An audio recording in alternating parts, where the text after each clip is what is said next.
हे भगवान शिव, हे जगत पिता, हे परमात्मा सावन की आपकी इस वीडियो को जो भी सच्चे दिल से लाइक करें, उसकी जन्म जन्मांतर की गरीबी को दूर कर देना, उसके दुख दर्द राहु दोष, पितृदोष, यहां तक कि काल सर्प दोष भी दूर कर देना। हर हर महादेव। यदि आपकी इस संतान से कोई भूल हो जाए तो हमें माफ करना, हम सब आपकी ही संतान हैं। लाइक जरूर करें।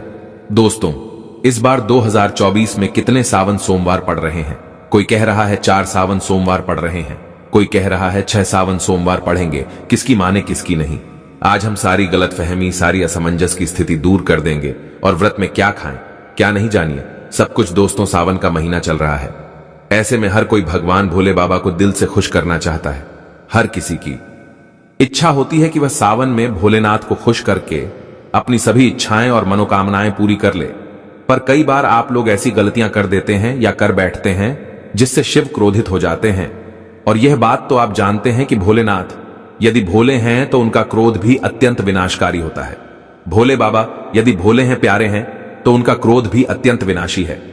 दोस्तों, इसलिए अगर आपने या आपके घर में किसी ने व्रत रखा है या आप सावन को पूरे विधि विधान से पूरा करना चाहते हैं तो आज के इस वीडियो में जो बातें बताई गई हैं उनको ध्यानपूर्वक सुनकर समझ लें। दोस्तों, सावन में कई ऐसे काम होते हैं जिनको करना वर्जित माना गया है।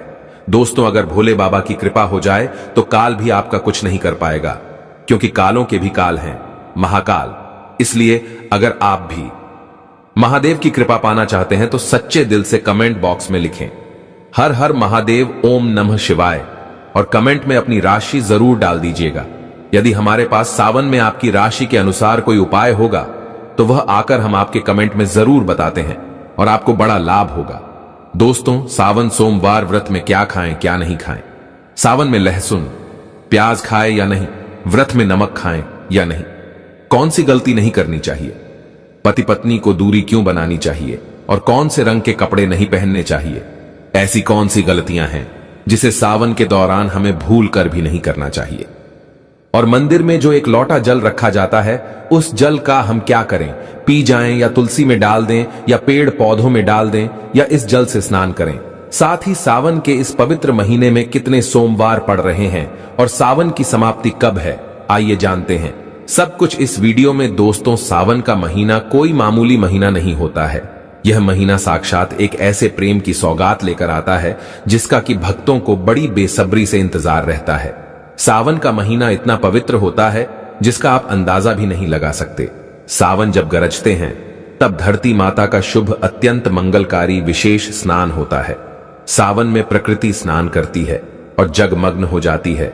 नई फसल का आगमन होता है, हरियाली की उत्पत्ति होती है, किसान के चेहरे पर प्रकृति अपनी छाप छोड़ जाती है। सावन का त्योहार भारत में तो मनाया ही जाता है, लेकिन क्या आप जानते हैं विदेशों में भी सावन का पवित्र महीना बड़े जोरों शोरों के साथ और खुशी के साथ मनाया जाता है। नासा वैज्ञानिक मानते हैं सावन में प्रकृति आपस में बातें करती है और वातावरण सुगम हो जाता है, हरियाली की उत्पत्ति होती है और नए नए बीज उगते हैं। इस मौसम में हरियाली साक्षात महादेव का स्वागत करती है और महादेव से बातें करती है। आपको बता दें, शास्त्रों में सावन सोमवार का व्रत जो भी महिला या पुरुष करते हैं तो वह व्यक्ति भगवान भोलेनाथ का सर्वाधिक प्रिय हो जाता है। ऐसे व्यक्ति को भगवान भोले बाबा अपनी शरण में ले लेते हैं। धर्मशास्त्रों के अनुसार सावन में जो आसमान से जल बरसता है वह भगवान शिव की जटा से और श्री हरि के चरणों से होकर ही धरती पर गिरता है। सावन में बच्चे बड़े सभी को स्नान करना चाहिए। साक्षात भगवान शिव और श्री हरि का आशीर्वाद बरसता है। सावन में स्नान करने वाले छोटे छोटे शिशु, छोटे बालक, बच्चे, बूढ़े बुजुर्ग, महिलाएं जब स्नान करते हैं तो इससे वह बीमारी से मुक्त हो जाते हैं। जो लोग साक्षात सावन में स्नान नहीं करते, बारिश में स्नान नहीं करते, वह पापी कहलाते हैं। इसीलिए पाप से बचने के लिए सावन में स्नान, बरसात में स्नान अवश्य करना चाहिए। बच्चे महीने के हैं, दिनों के हैं तो उन्हें बरसात की थोड़ी सी बूंद मस्तक पर जरूर डलवाना चाहिए।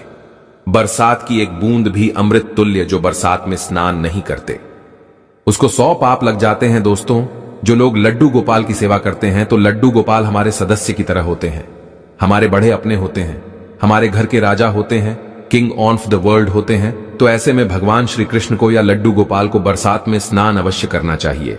सावन की पहली बरसात में लड्डू गोपाल को स्नान जरूर कराएं। उन्हें चांदी की थाली में या पीतल की थाली में या माटी की थाली में रखकर स्नान अवश्य कराना चाहिए। सावन की पहली बरसात लड्डू गोपाल को अत्यंत प्रिय है। लड्डू गोपाल की विशेष कृपा पाने के लिए सावन के पहले ही दिन लड्डू गोपाल को स्नान अवश्य कराना चाहिए।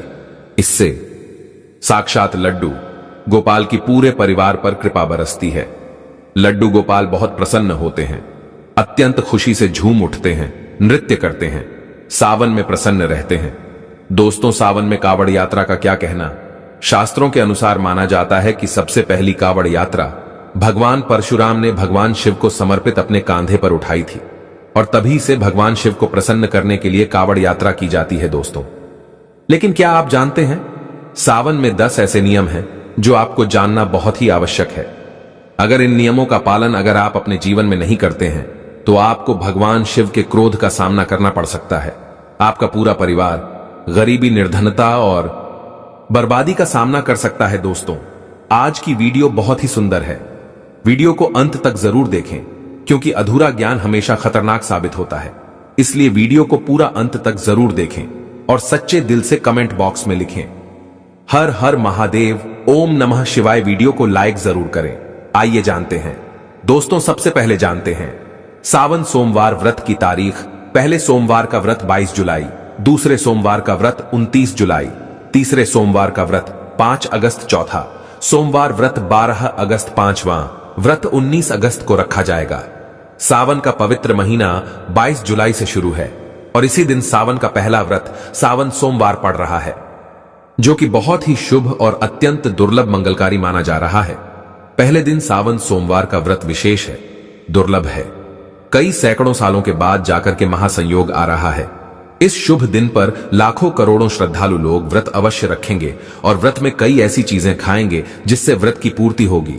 शिव व्रत सावन सोमवार व्रत पूर्ण माना जाएगा, लेकिन ऐसे में हम जानते हैं व्रत में क्या खाएं और क्या नहीं खाएं। दोस्तों, अगर आपने सावन सोमवार का व्रत रखा है तो आप इस दिन सात्विक भोजन ही करें। यह निर्जला व्रत नहीं होता, इसलिए इस व्रत में सेंधा नमक से बनी चीजें खा सकते हैं। अगर आपने फल खाने पर संकल्प लिया है तो नमक भूलकर भी ना खाएं। आप फल वगैरह ही खाएं और कुछ मत खाना। व्रत में बाहर का गन्ने का जूस मत पीना, उसमें नमक पड़ा होता है। बर्तन कोई कितना भी साफ कर ले, नमक रह ही जाता है। बाहर का जूस भी मत पीना, उनके बर्तनों में भी नमक पड़ा होता है जो हम घर में देखभाल कर लेंगे। व्रत की वह बाहर नहीं कर पाएंगे और वह नमक आपके मुंह तक जाएगा तो आपका व्रत खंडित हो जाएगा। व्रत में डब्बा बंद जूस नहीं पीना चाहिए, उसमें कई केमिकल पड़े होते हैं जिससे व्रत टूट जाता है। और व्रत में लंबे समय का रखा हुआ भोजन कभी नहीं करना चाहिए, वह दूषित भोजन कहलाता है जिसमें विष होता है। दोस्तों, सावन में कई बार शुक्रवार का दिन पड़ जाता है तो खट्टा भूलकर भी मत खाना, क्योंकि माता संतोषी इस दौरान जागृत अवस्था में हो जाती है, वह रुष्ट हो जाएंगी। इस दिन आप पानी पूरी, इमली की चटनी वगैरह, खट्टे फल वगैरह जाने अनजाने में भी मत खाना, क्योंकि इससे माता संतोषी क्रोधित हो जाएंगी। एक बार माता संतोषी रुष्ट हो गई तो आपको जिंदगी भर कष्ट भोगना पड़ेगा। माता रानी भोली है, पर सावन के महीने में जो भी शुक्रवार के दिन खट्टा खाता है उसे परेशानी और माता के क्रोध का सामना करना ही पड़ता है। सावन में साधारण नमक फलों पर लगाकर या अमरूद के बीच में भरकर भूलकर भी नहीं खाना चाहिए। आप सेंधा नमक फलों पर लगाकर खा सकते हैं। सावन के व्रत में चाय आप पी सकते हैं, लेकिन चाय में नमक मत डालना, इससे हड्डियां गल जाती हैं। सावन के व्रत में दूध नहीं पीना चाहिए, इससे भगवान शिव क्रोधित हो जाते हैं। सावन में हल्दी मिलाकर दूध पीने से भयंकर श्राप लगता है। सावन में बच्चों को दूध पी लेना चाहिए, पर घर में बड़ों को दूध नहीं पीना चाहिए। यदि कोई बीमार है, किसी कारणवश यदि दूध की आवश्यकता हो तो उसे पी लेना चाहिए। यदि सावन का व्रत अगर आपने मीठे पर रखा है तो आप मीठी मीठी बर्फी भोग लगाने के बाद खाइए। शिव को भोग लगाने के बाद खीर पराठा या दही पराठा खा सकते हैं। मीठी मिश्री खाएं या आटे का मीठा मीठा चीला बनाकर आप खा सकते हैं। यदि व्रत छटपटा पर रखा है तो आप चाहे तो सेंधा नमक से बने आलू के पकवान खा सकते हैं। आलू की सब्जी कुत्तू की रोटी के साथ खा सकते हैं। सादा दही में डालकर खीरा खा सकते हैं। धनिया खा सकते हैं। लौकी या कद्दू की सब्जी भी खा सकते हैं। और आटा खाते समय आटा ध्यान से देख लें, पुराने आटे में कीड़े पड़ जाते हैं। जिससे आपका व्रत खंडित हो सकता है। व्रतधारी को सावन सोमवार के व्रत में बेसन, मैदा, सत्तू, अन्न और अनाज का सेवन नहीं करना चाहिए।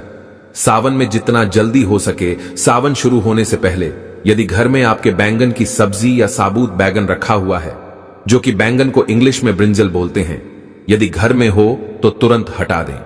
इससे भगवान शिव अत्यंत क्रोधी हो जाते हैं। सावन में यदि पालक का साग रखा है तो घर से बाहर फेंक दें। साग सब्जियां सावन में खाना वर्जित होती हैं। खासकर बैगन तो घर में भूल कर भी नहीं रखना चाहिए, नहीं तो घर हो जाएगा कंगाल। भगवान शिव क्रोधित हो जाते हैं।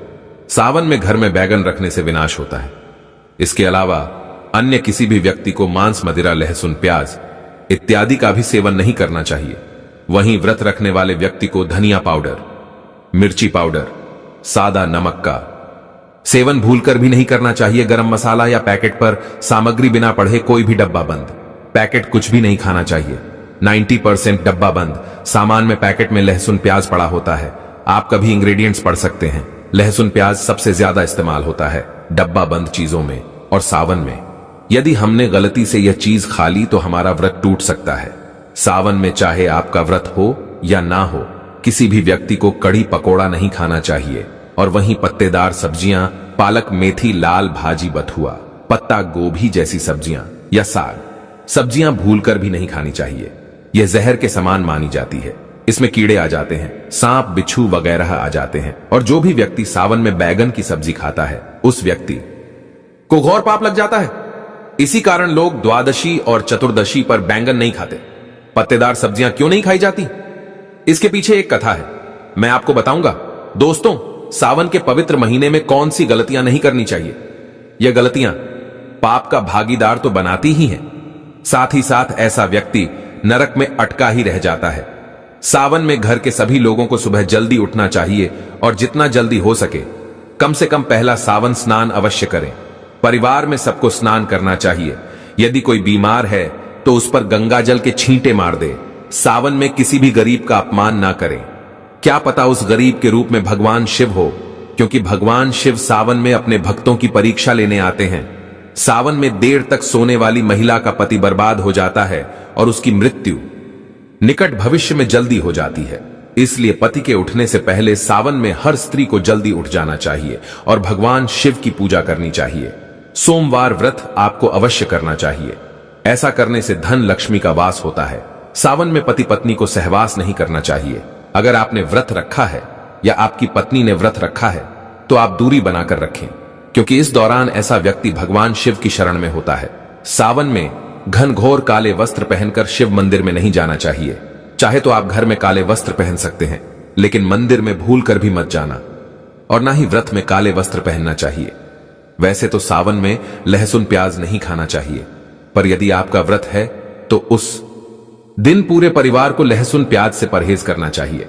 सावन के महीने में घर में गंदगी नहीं होनी चाहिए, इससे प्रकृति नाराज हो जाती है। सावन में आपके घर का जो मंदिर है उसमें माचिस के खाली पड़े डिब्बे या माचिस नहीं रखनी चाहिए। सावन में घर में किसी भी व्यक्ति को गाली नहीं देनी चाहिए, चुगली आदि नहीं करनी चाहिए। पत्नी को अपशब्द नहीं कहने चाहिए और ना ही पति को अपशब्द कहने चाहिए। इससे भगवान शिव आपको श्राप दे देते हैं। सावन में जो भी व्यक्ति दूध में हल्दी डालकर पीता है उसके ऊपर महाकाल का क्रोध बरसता है। सावन में बाल, नाखून, दाढ़ी वगैरह नहीं बनवाना चाहिए। यह आपको पहले कर लेना चाहिए। कोई ज्यादा समस्या हो तो आप ऐसा कर सकते हैं, पर शिव जी से क्षमा अवश्य मांग ले। सावन में शरीर पर तेल नहीं लगाना चाहिए। यदि आपका व्रत है तो आप शरीर पर तेल ना लगाएं। दोस्तों, माता पिता का सम्मान करना चाहिए, क्योंकि मां को माता पार्वती और पिता भगवान शिव को माना जाता है। इसलिए माता पिता में इन दोनों का वास होता है। मां पिता का आदर करने से भगवान शिव और मां पार्वती प्रसन्न होते हैं। सावन में देवी देवता से जुड़ी कोई भी शुभ चीज उपहार के तौर में कभी किसी को मत देना, नहीं तो भगवान शिव आपके घर से सदैव के लिए चले जाएंगे। दोस्तों, अब जानते हैं सावन के इस पवित्र महीने में शिवलिंग पर कौन कौन सी चीजें नहीं चढ़ानी चाहिए जिससे आपको पाप ना लगे। शिव पुराण के अनुसार शिव भक्तों को कभी भी भगवान शिव को तुलसी, हल्दी और सिंदूर सहित यह 6 वस्तु नहीं चढ़ानी चाहिए। पौराणिक कथा के अनुसार केतकी के फूल ने ब्रह्मा जी के झूठ में साथ दिया था, जिससे नाराज होकर भगवान भोलेनाथ ने केतकी के फूल को श्राप दिया। इसलिए केतकी का फूल शिवलिंग पर नहीं चढ़ाया जाता, और वहीं नारियल का पानी भी शिवलिंग पर कभी भी अर्पित नहीं करना चाहिए। शंख से जल भी भगवान भोलेनाथ को नहीं चढ़ाना चाहिए। शास्त्रों के अनुसार सुबह 5 बजे से लेकर सुबह 11 बजे तक शिवलिंग पर जल चढ़ाना बहुत ही शुभ और अत्यंत मंगलकारी होता है। कभी भी शाम के समय शिवलिंग पर जल न चढ़ाए। शास्त्रों के अनुसार शिवलिंग पर काली मिर्च चढ़ाने से रोगों का नाश होता है। इसके साथ ही सुख समृद्धि की प्राप्ति होती है। घर में कभी भी अंगूठे के आकार से बड़ा शिवलिंग नहीं रखना चाहिए और शिवलिंग पर जलधारा अवश्य होनी चाहिए। भगवान भोलेनाथ को टूटे हुए अक्षत कभी अर्पित नहीं करने चाहिए, इससे वह क्रोधित हो जाएंगे। सावन के पवित्र महीने में कटे फटे बेलपत्र शिवलिंग पर अर्पित नहीं करने चाहिए। बेलपत्र की संख्या 3 होनी चाहिए। बेलपत्र पूरे साबुत होने चाहिए, लेकिन आप 6 महीने पुराने बेलपत्र भी शिवलिंग पर अर्पित कर सकते हैं, लेकिन वह कटा फटा ना हो। 6 महीने तक बेलपत्र पवित्र और शुभ माना जाता है। सच्चे दिल से बेलपत्र शिवलिंग पर चढ़ने से 21 मनोकामनाएं पूर्ण हो जाती हैं। भगवान शिव को दूध में पानी डालकर नहीं अर्पित करना चाहिए, इससे आपको फल भी इसी तरह मिलेगा। भगवान शिव को 1 बूंद भी आप अर्पित कर सकते हैं, पर दूध शुद्ध होना चाहिए और आपका मन भी शुद्ध होना चाहिए। शास्त्रों के अनुसार पीतल के कलश से शिवलिंग पर दूध चढ़ना सबसे उत्तम बताया गया है। धार्मिक कर्मकांड में पीतल के बर्तनों का विशेष महत्व बताया गया है। विवाह आदि के कार्यों में इसलिए पीतल के बर्तनों का प्रयोग किया जाता है। आपको बता दें, सोमवार को पीतल के कलश से ही शिवलिंग पर दूध से अभिषेक शुभ बताया गया है। स्टील और प्लास्टिक से बने बर्तन का प्रयोग न करें। शिवलिंग पर जल चढ़ाते समय जल आपके पैरों के पास नहीं जाना चाहिए, अशुभ माना जाता है। उसे लांघना भी नहीं चाहिए, उसे हम जल हैरी कहते हैं। सावन में जल अपने घर का होना चाहिए। मंदिर से जल भरकर मंदिर में ही अर्पित नहीं करना चाहिए, इससे आपका भाग्य खराब हो सकता है। दोस्तों, सावन में यह चीज खा लेने से दुनिया की कोई भी ताकत आपको धनी होने से रोक नहीं पाएगी। अगर आपने सावन में यह चीज खा ली तो आपको करोड़पति होते देर नहीं लगेगी, लेकिन सच्चे दिल से ही खाना है। आइए जानते हैं। दूसरा है बेलफल। बेलफल प्रसाद के रूप में खाने से माता पार्वती के साथ साथ भगवान शिव की कृपा भी बरसेगी और समस्त 33 कोटि देवी देवता आपको धनवान बनाएंगे। बस यह चीजें आपको खाना है और आप खुद देखना, आपको धनी होने से दुनिया की कोई भी ताकत रोक नहीं पाएगी।